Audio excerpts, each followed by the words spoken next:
Hello, welcome to the first episode of Beyond Unsolved. This is going to be a podcast, and I'm going to be putting this video up on YouTube. I first want to just explain a little bit the idea behind Beyond Unsolved. So the title is a combination, it's a name, a combination of two shows that really impacted me as a child. And those shows are Unsolved Mysteries, which I think most people know, and Beyond Belief, Fact or Fiction, which is a lesser known show, but similar. So Unsolved Mysteries is kind of a combination of themes. So you have true crime, and when I was a kid, my personal favorite theme, which was paranormal. And they have a little bit of like religious kind of mystery, really anything that's true crime, mysterious, paranormal, spooky stuff was kind of fair game for Unsolved Mysteries. And that ran a long time and scared a lot of kids, myself included. Beyond Belief, Fact or Fiction was a show that had a couple different hosts. The first season was hosted by James Brolin, and then the rest of the seasons until it ended was hosted by Jonathan Frakes. So this show was similar in that there was a little bit of true crime, a little bit of paranormal, but the premise was you had 5 stories, and some of them were true, some of them were false. And so you had to decide which they were. And then at the end of the show, the host would tell you which was true and which was false. And to this day, so this particular show, not all the episodes have held up very well. Some of them are kind of cheesy, but it still gives me goosebumps to this day. And every now and then I'll put it on like in the background while I'm doing things if I want a little bit of nostalgia. My cat is clawing at the door. And I will still forget which ones were true and which ones were false. And it's one of those shows that that show and Unsolved Mysteries, they kind of bring the family together when we're all together. It brings us together to watch something that gives us good feels, which is kind of weird to say about something that has true crime and creepy stuff. But I grew up on them, and my family has a lot of fond memories sitting around in Florida watching like Beyond Belief, eating Sonny's Barbecue, which is like one of my favorite restaurants that we don't have up here in Washington State. But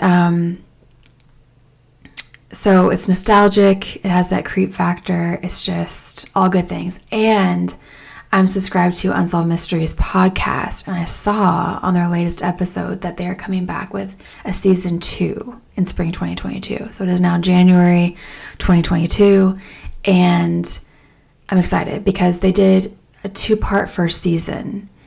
The first part I think came out in 2019, second part came out in 2020, so now 2022. Wait, no, I have that wrong. The first part of the season came out in 2020. Second part of the first season came out in 2021. Now here we are, 2022, and we're going to get a brand new season. So I'm very excited for that. I'm definitely going to be talking about those episodes in my podcast, going over them and giving my perspective a little bit. So the idea of this podcast is to take those 2 shows and give my take on all of the episodes, talk about them at length, give them the, oh my God, I'm missing a nail. I meant to go to the nail salon before I did this, but they couldn't get me in until 5:45, and I've got to leave in 4 minutes. So I was trying not to like show them, but actually you'll see them when I come back, because this episode won't be finished before I leave, but I wanted to start it because I have to take my kid back at 9. We have a 2-year-old little girl, and my husband on Saturdays keeps her until 9 so I can get some things done, and then I keep her on Saturdays so that he can have some free time. Anyway, So, this podcast is going to be part talking about those shows and going over them in detail, but also talking about new stories that may not have been on these shows. Just general true crime, paranormal things that are apart from these shows that I find and that I find interesting. So it's going to be a mix of paying tribute to these shows, going over them, and then finding new stories. So I'll probably alternate between talking about one show, the other, and then just finding other random stories that don't have to do with the shows. Also, I want to talk about like creepy, whether it be paranormal or true crime documentaries. I think that fits in really well. Pretty much anything that fits in with like paranormal, true crime genre is fair game. One documentary that I definitely want to talk about in another episode is called Surviving Death. It is a Netflix show that came out about a year ago that I watched, liked it a lot, and then never recorded anything about, but I think it fits perfectly in this podcast. So I will be talking about that pretty soon. Probably actually that'll be the second episode, I think, because I just got it ready to go.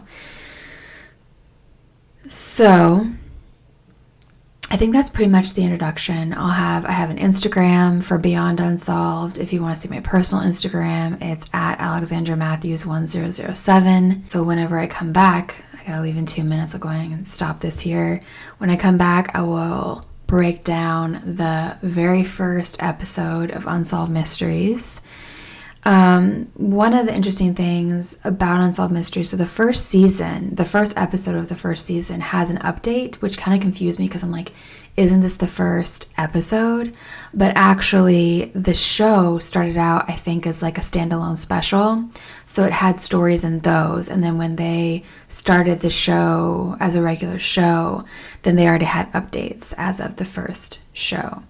So that is why you'll see at least one update in the first episode. But I'm excited to break it down, talk about it, get into the nostalgia, revisit these stories, and hopefully this podcast will reach people out there that love these shows as much as I do and have an interest in true crime and paranormal. So I'll see you when I come back with my new nails. Okay, I am back. We are all better now. I have new claws. Okay, so the pilot episode of the Unsolved Mysteries series started in 1989. I was 3. The episode opens up with Mr. Robert Stack himself on a train platform in the dark, and he introduces our very first story. The first story is about, I probably shouldn't have my cats in here because they are fighting apparently. Okay. It takes place in Michigan with Dave and Shannon Davis. They're going on a horseback ride, and after about an hour, Shannon fell off her horse and hit her head. People believed him in the beginning that it was an accident, but they saw clues that he wasn't who he appeared to be, and then he disappeared.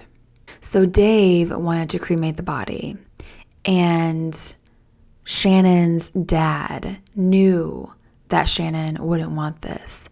I don't know if it was a religious reason, but he knew, and so he was so upset about it and so adamant that she not be cremated that he was going to go to a judge and try and get some kind of a order to make it so that she was not cremated.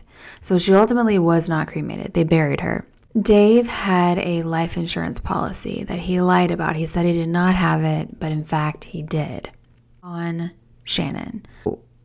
Dave was emotionless at Shannon's funeral, which earlier it said that he disappeared, but I guess he was at Shannon's funeral. He lied about a lot of things, including serving in Vietnam. And According to the episode, 6 different life insurance companies contacted the funeral home. And then prior to that, he had burned a home down to commit insurance fraud. So this guy burns down homes. He kills his wives. I say wives, his wife for money. And it's interesting because in stories where spouses wind up dead, if it's suspicious and if it gets ruled a homicide, they always suspect the spouse. Always. In a lot of cases, it turns out to be the spouse. It could be for money, which a lot of it is based off of money. And I feel like in the true crime cases that I have heard about that were motivated by, I feel like a lot of those cases that I remember hearing about were women, and like they'll poison their spouse for insurance money. But I have heard of a few where, men, like there's this one, I don't remember the name of it or anything, but I could probably look it up. There was this one man who had multiple wives, probably actually not just one man. I think there's probably multiple cases like this where the man will have a series of wives and they will all die under mysterious circumstances, and he collects life insurance on every one. But what I was saying about when the woman kills the husband, a lot of times it's also for money, and then they poison. Like they typically, like their MO is poison. And that reminds me of this article I read recently. Maybe when I'm editing this, I can post like a screenshot or something of it. But like the other day, I was reading about how this man, I believe he was in Florida, and he had gone missing. And somebody hadn't heard from him in a couple years, and they reported him missing. And so his wife had remarried. And then they show up at her house because they're like, "Where's your husband?" And she tells them to get a search warrant. So they come back with cadaver dogs and like, I think ground penetrating sonar too. It turns out the husband was buried beneath a fire pit in her backyard. She had since remarried, and when she got remarried, she had the ceremony in her backyard, feet away from where her ex-husband or her missing husband, I don't even know if they were divorced, was laying in a shallow grave. He was like 3 feet below the fire pit. And she says that she's innocent, and her current husband, I think, believes her.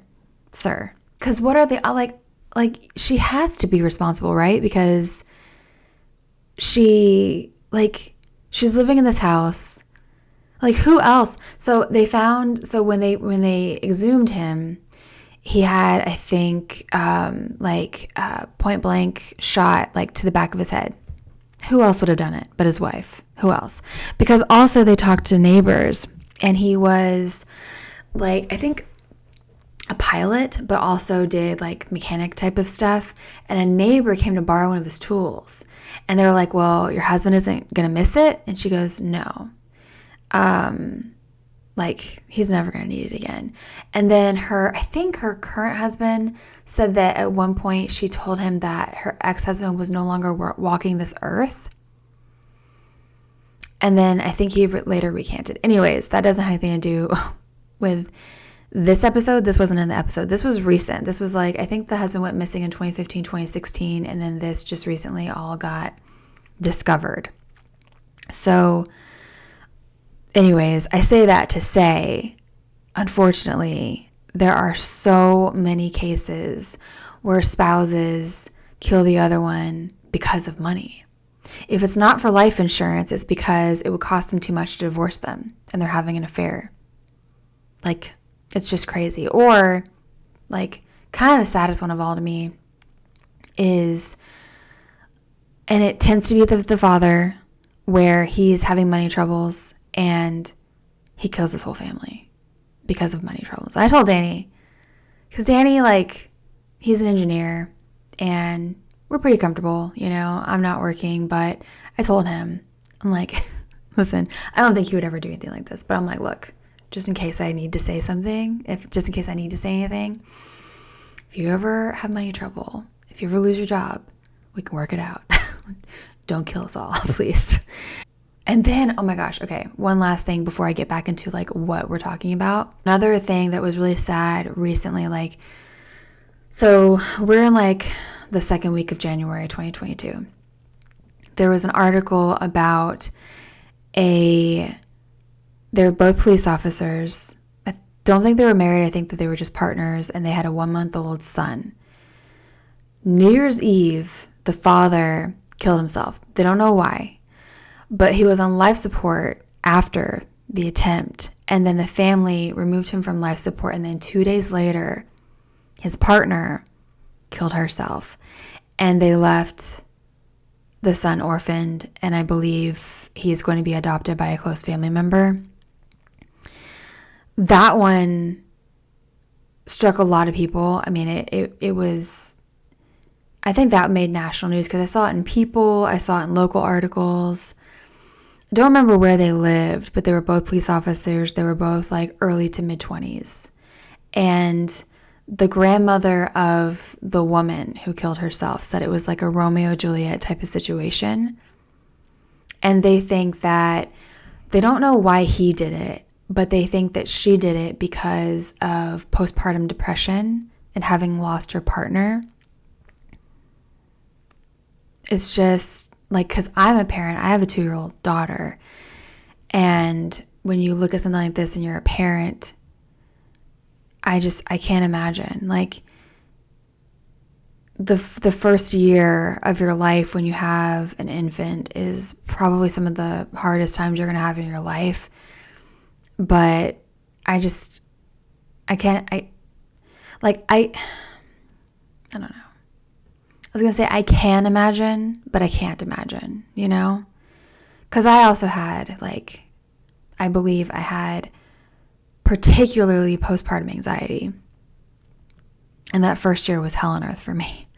But anyway, those are just a couple recent things that I read in the news. But getting back to Unsolved Mysteries, which is what we're here for in this episode. When they exhumed Shannon's body, they found an animal tranquilizer in her system. So when they were trying to figure out how did this get in her system, and how would Dave have administered this to her? Where would he have gotten it from? So it turns out Dave was a part of a deer hunting club where they hunted with bows and arrows. And they used a drug that they put on the arrow for when they were hunting these deer. So he had access to this. So they think that when they were riding their horses, he pushes her off the horse. And then as she was struggling, he puts this animal tranquilizer in her and disguise it as a horseback riding accident. So Dave moves to Florida. And then apparently from there he goes to, so he moved to Florida, but then there's an update because he is caught. So he moved to American Samoa and had a 20-year-old wife, who he told that his first wife died in a tragic accident. And then as he was being taken into custody, reporters are asking him, did he do it? And he says that he didn't do it, but he's convicted of first-degree murder and sentenced to life in prison. So that is the first story. It's always satisfying when there is an update because you're like, okay, like, some people love unsolved mysteries, unsolved murders. I like it when they're solved. I think most people do, but some people in particular really loved the unsolved stories because they like to theorize about what happened. So the next story is an update from a previous special, I can only assume, because this is the pilot episode. And like I said, Unsolved Mysteries, I believe, started as a couple one-off specials, which I don't think I ever saw, and I would actually really like to see those. I need to hunt them down because the way that I watch Unsolved Mysteries is I watch it on Amazon Prime because you can get those episodes. It's included in Amazon Prime. This update is on a man named George Marsh of Kansas City in 1982. And when I said in 1982, I felt like Sophia, who says, picture it, Sicily, blah, blah, blah. And then Betty White died this year. Wait, no, she died New Year's Eve, 2021. Now all the Golden Girls are gone.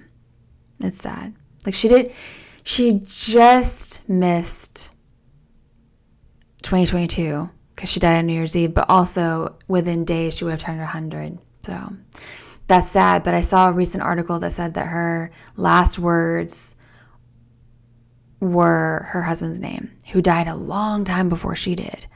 And I don't think she ever remarried. She thought her husband was the best thing ever. Nobody could compare. She never remarried. And she said his name just before she died. And that gives me goosebumps because they say that people, when they're near death, like literally goosebumps. Oh my gosh. They say that when people are near death, they see loved ones that have passed, or they see something beautiful, they see heaven, whatever. I'm not a religious person, but I do find all that to be very interesting. So for her to say her husband's name, like maybe goosebumps. Oh my God, like full body goosebumps. Seriously. Like, okay. But and I keep talking, and as I keep talking about this, the goosebumps just keep coming. So maybe she saw him. Maybe he came to greet her so they could go to the other side together. That is chilling. Absolutely chilling. Okay, back to the next story. So this update, George Marsh of Kansas City, 1982. He dies in a nursing home, leaving behind $175,000. Now, I don't know how much $175,000 in 1982 equates to 2022. Wow. I'm sure somebody will know. But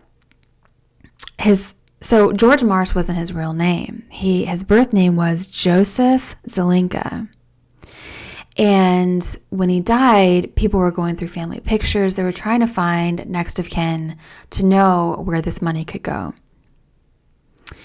So a woman named Eleanor recognized one of the family photos. She recognized herself in the photo. And then come to find out his brother Jim had been looking for him since 1931. And he had no idea why his brother left the family, why they couldn't find him for so long. But the family planned, I was about to say plans, this was in the 80s. They're probably all gone too now because they seemed pretty elderly, but they planned to divide the money. So that was the update on that story. And that's so sad. There was at least one other story similar to this that I remember in an Unsolved Mysteries episode where a man lived alone and had amassed a little bit of money that when he died, they tried to find next of kin. So this is not the only story. There was another one, and we'll get to it. I don't know what episode it was, but this definitely sounds like another Unsolved Mysteries episode. Okay, next story. Rural. Does anybody else have trouble saying rural? Oklahoma. There was a car that burned on this isolated road so extensively that it melted, and they couldn't identify the person inside. The body was burned beyond recognition, but they knew somehow who the car was registered to. And then they realized that it was his wife inside. Her name was Eileen Conway. And the husband believed that this was foul play. So the first story that we talked about was a husband that killed the wife. But in this episode, or in this story, no one seemed to suspect him. And it was him that said, this is foul play. And the reason he said that is because he came home after a few hours and the house was in a weird state. So the patio door was open. Her purse and her driver's license and her glasses Her purse was still there. Her glasses and her driver's license was still in it. So if she's out driving on an isolated country road without her purse, driver's license, and her glasses, that's not normal. And then the iron was also left on. The hose was left in the swimming pool.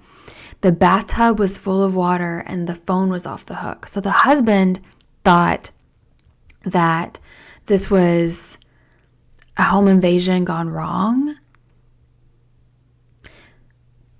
But if it was a home invasion gone wrong, wouldn't they have just killed her in the house? Like, why would she be in a car on this road that her husband says they don't like ever go to, burned? Like, that's just weird. That is very, very weird.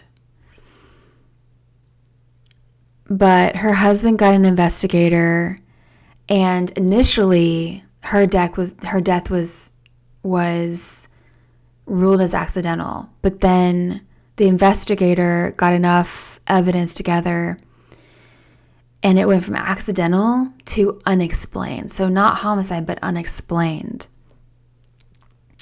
But they did rule that the car crash was arson now. So one of the reasons why they say this is because in most arson cases, the gas cap is removed. And that was what was found to be the case with this vehicle. And then they also think that the inside of the car was drenched with gasoline, which I guess would make sense, like if it was accelerated and everything had melted and she was burned beyond recognition, like that there would be an accelerant used. But nobody knows why she was murdered. And that one didn't have any updates, so we don't know. The next one is kind of crazy. This one is about a young married couple. The woman was a lot older, like 9 years younger than the man. But they go on a rafting or like canoeing trip from, was it Idaho? They wanted to go to California, and they wanted to go through the Grand Canyon. So was it from Idaho? Or they were from Idaho, and they wanted to go through the Grand Canyon on their way to California. Anyway. So there's a photographer involved in this because when he died, they found bones in his boathouse. And when the newlyweds went missing, he was the last person to see them alive. So they're trying to see if these bones, it was the bones of one person. So they wanted to see if the bones matched one of the couple. So this couple's boat was homemade, and one of the weird things that they said about it was that it resembled a coffin, which sounds pretty ominous now knowing that they went missing. So in the episode, they talk about how the photographer, whose name was Emery, tried to convince them that I guess they had come across him as they were traveling, and he tried to convince them to not continue traveling on because of the dangers. And then Glenn, so the couple's name, I don't think I said the couple's name. The man's name was Glenn, and the woman's name was Bessie. It was Glenn and Bessie Hyde. And Glenn wanted to do this big journey without any safety equipment. And Emery was trying to at least get them to take life jackets, which Glenn refused. Eventually, their boat would be found without them in it. And not just their boat, but all their belongings. They were just gone. The people, that is. The bodies had never been found until bones were found in Emery's boathouse after he died. So they had a doctor basically take the skull and superimpose like it on or behind a photo, And he was able to look and see that the bone structure, the eyes, the teeth, they didn't match. But he did say that they were of a male between 20 and 23 years old, 6 feet in height with light brown hair. How do you look at a skull and can tell that it has light brown hair? Unless, because in the episode, they just showed a skull with no hair on it. But unless it still had hair on it, like how would you know the hair color? But there was a bullet that was found in the skull, and the death was in the 1920s, and only Glenn and Bessie went missing in the Grand Canyon area during that time. So 1971, there was a group of people rafting in that same area. And there was one woman in the group who one night during a campfire, as they were telling the story of Bessie and Glenn, she confessed that she was Bessie. She claims that she killed Glenn. She stabbed him because they got into a fight and he came after her, beat her up. But shortly after that, she retracted her confession. But the people on this trip fully believe that it was her. And there's no other updates past that. It's like if they can never find her, where had she been? Did she get a new identity? And then why would she come back with a group of people rafting in the same area where she supposedly killed her husband, and then confess all of that and then be like, just kidding? Isn't that weird? That's pretty weird. That was a weird one. So this is the last story of this episode. This one, it's a missing woman. And another case where you could point to the husband. And honestly, I'm going to show some of the interview that he did. And this one actually reminds me of one of the new episodes from the first season of Unsolved Mysteries when they brought it back. Like this latest time when they brought it back. And because the husbands in both episodes are like, I didn't do it, but they are extremely unlikable and really act like somebody who just doesn't care and somebody who honestly would have done it. So in June, it was June 12th, which June 12th is my niece's birthday. She's 9. She'll be 10 this year. Whoa. June 12th, 1985, which I was -1 years old. Dottie Kaler she had agoraphobia, which is somebody who is terrified to leave the house. And her husband says that she boarded a train and disappeared. So her husband, who was an entomologist for the Forest Service, he had an attitude, like the whole episode. Like he was just like, oh, I just can't be bothered. Like, like really, really unlikable guy. And really, in my opinion, prime suspect. So his name is Jules. And he thinks that she went missing to spite him because apparently earlier in the marriage, he went missing on her. No other information about that is given, just that he thinks that his eye roll. He's just so annoyed. His wife is missing, could be dead, and he's just annoyed by this woman. So he worked out of town over 50% of the time, and his wife was agoraphobic. So he's gone half the time, and she's just home alone. But she does have friends because they interview her friends during this episode. Their marriage really goes down when she tells friends that they have a fight and he hits her with a wooden board. But his story is she started the fight with him and threatened to kill him with scissors. And that is when he hit her with a board. So we don't know what the truth is. But he says that she had a secret life, and he thinks that she went missing to start a new life. She did. So after she went missing, her husband found out that she had a secret mailbox. So he thinks that that's a part of how she was planning her secret life. She'd been in contact with somebody to help her get set up wherever she was going to go. So before she went missing, her husband had gotten a job transfer to Utah, and she told him that she was not going to be going with him, and he didn't expect her to, and he fully was prepared to go without her.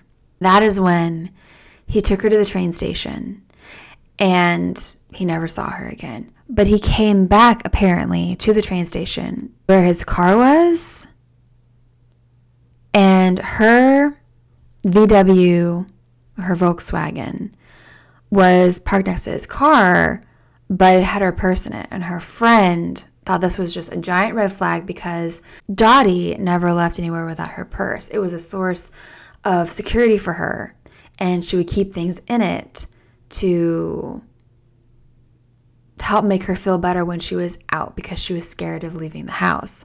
So her friend was like, there's no way that she would just leave her purse. Something happened to her.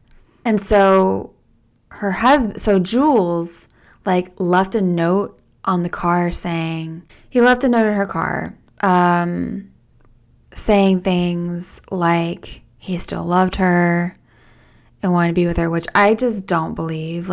Unless he's so butthurt and truly believes that he was abandoned, it doesn't add up. Something happened to her. And he's an entomologist. Was an entomologist. Hang on. I feel like it has something to do with bugs. But let's see really quick. A person who studies or is an expert in the branch of zoology concerned with insects. I was right. Okay. So hear me out. This is what I think happened. Being that he worked with the Forest Service and he was an entomologist, so he knew the woods, and maybe he knew where to put her, where there would be certain bugs that might really get rid of a body fast. Hello. Oh my gosh, that just dawned on me. That makes so much sense. It makes so much sense. Okay. And add that to the fact that her friend was like, Jules, are you going to call the police? And Jules never called the police. If you were leaving notes in your wife's car like, I love you still, and you were worried about her, why would you not call the police? Why? Why not? It's very, very, very weird. Jules was considered a suspect. As usual, when somebody goes missing, if they have a spouse, they're going to look at the spouse. And this guy, if I have not already inserted footage, I need to insert footage of this guy because he did it. And then this one particular part where he said that he was not worried about being a suspect at all. Then I put, wow, he totally killed her in my notes. But that is it for that one. And then, of course, in typical Unsolved Mysteries, Robert Stack fashion, he is at the end of the episode saying, perhaps someone watching tonight knows what happened and can reveal the truth. Perhaps it's you. His iconic ending to these episodes. Oh my gosh. The Robert Stack episodes are the best. And I love the fact that in these new episodes that are airing on Netflix, that there's no host. It's totally documentary style. But in the beginning, in the intro, of course, they have the music, which you cannot have Unsolved Mysteries without the music. You know what I'm talking about. And they have this ghostly image of Robert Stack in the intro, as if he's always there. He will always be a part of Unsolved Mysteries. Nobody can take his place. And there's just this little image, this fleeting image of him as the intro ends. It's just perfect. And then speaking of the most recent episodes, the latest, so the first season was in 2 parts. And the second part, they have this really great episode. Well, it's a sad episode. It's a very sad episode. But it's about a tsunami that happened in Japan. And in that episode, it talks about the hauntings that happened after. And I'm getting goosebumps. That happened afterwards. There's very, very sad stories about, this one about this man who lost his whole family and how he found them after the tsunami. That is gut-wrenching.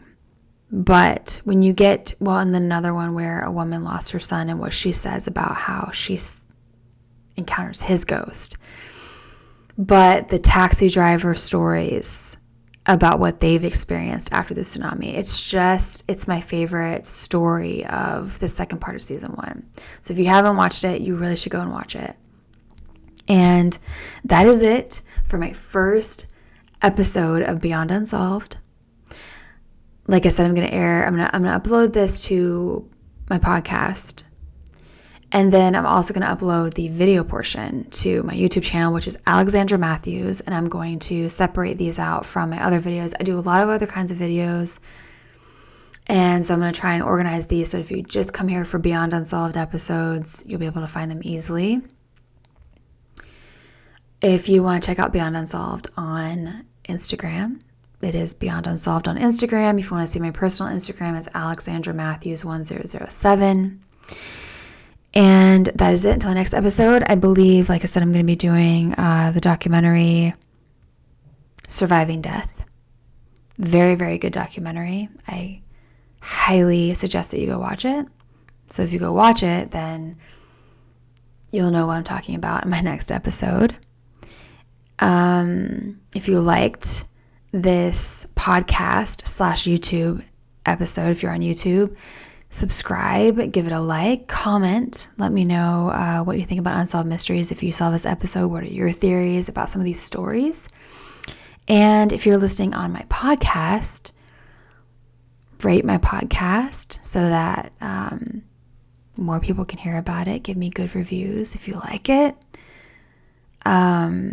And I think that's about it. I'll see you in my next YouTube video or my next podcast episode. And I thank you for watching / listening.